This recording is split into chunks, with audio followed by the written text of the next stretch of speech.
It's a great pleasure to follow three such powerful contributions in this debate. With others, I welcome the fact that we are talking about compensation, we are providing compensation, and I'm worried about the slow pace of claims and the concerns that have been expressed about the details of this bill, but of course your Lordship's House has no power to change those details. So what I want to do with this brief bill, and of course, as other noble lords referred to, we're going to have a broader debate, but I've really got 4 points to address, one of which is the narrative around the bill, one of which is what actions have been taken after the report on the Windrush scandal, and two immediate pressing questions that can't wait until May 6 about the risks of the next Windrush. So, the narrative, first of all, the noble lady and the minister, in introducing the bill, didn't really address the framework of how we got to this point of needing the compensation. I think if we go back to the second reading debate in the other place, the Right Honourable Secretary of State said the whole country was shocked by the unacceptable treatment of members of the Windrush generation by successive governments over a significant number of years. They were told they were not welcome. I don't believe anyone would challenge anything in that statement. But the Secretary of State, the Honourable Lady, then said it was a terrible mistake by successive governments. Also, from the government side of that debate, the Right Honourable Member for North Dorset said the scandal was not a conspiracy but a cock-up of the most enormous magnitude. I understand that must be parliamentary language since it's in Hansard. But since that debate was held, we have, of course, had the report on the scandal. That independent report said that the behaviour of the Home Office was consistent with some elements of the definition of institutional racism.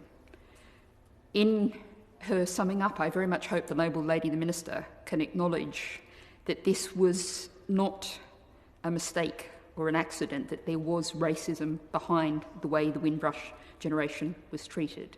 And I think it is really important that we acknowledge that. The report says that the scandal was foreseeable and avoidable. So that then raises the next question, an urgent question, I would say, of what action is being taken directly.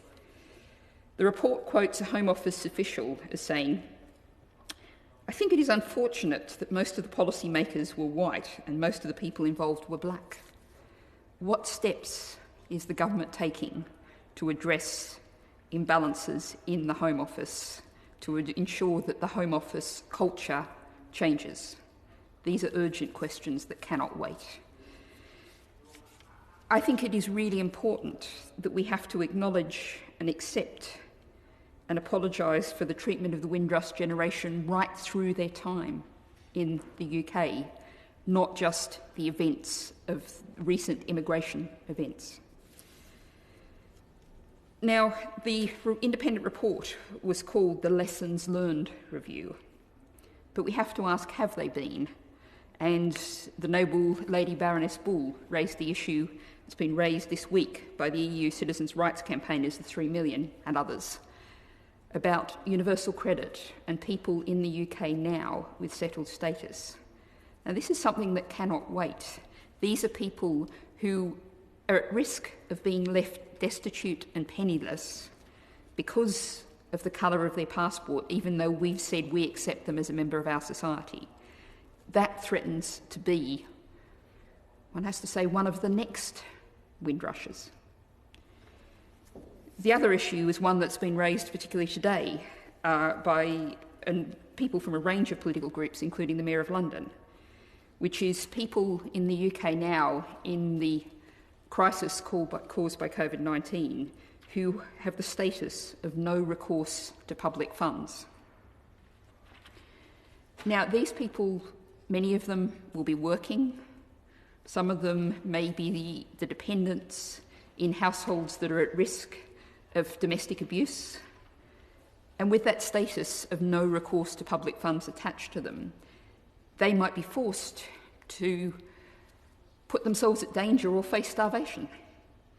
This is obviously a question for the humanity, our treatment of them, but it's also a question of public health and safety. Will they be forced to go and drive a minicab?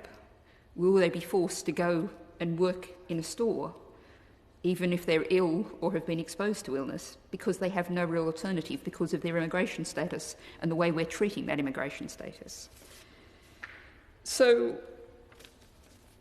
the question I suppose I'm asking, underlying question, is really that whole horrendous phrase, hostile environment. Now, it was not the party of our current government who invented the phrase, I'm afraid to say. It was a preceding government. But it is certainly the party of the current government that has utterly ramped up and hugely scaled up the application of hostile environment. So can we be at a point where the hostile environment is utterly reversed and we have a country, a government saying, migrants welcome?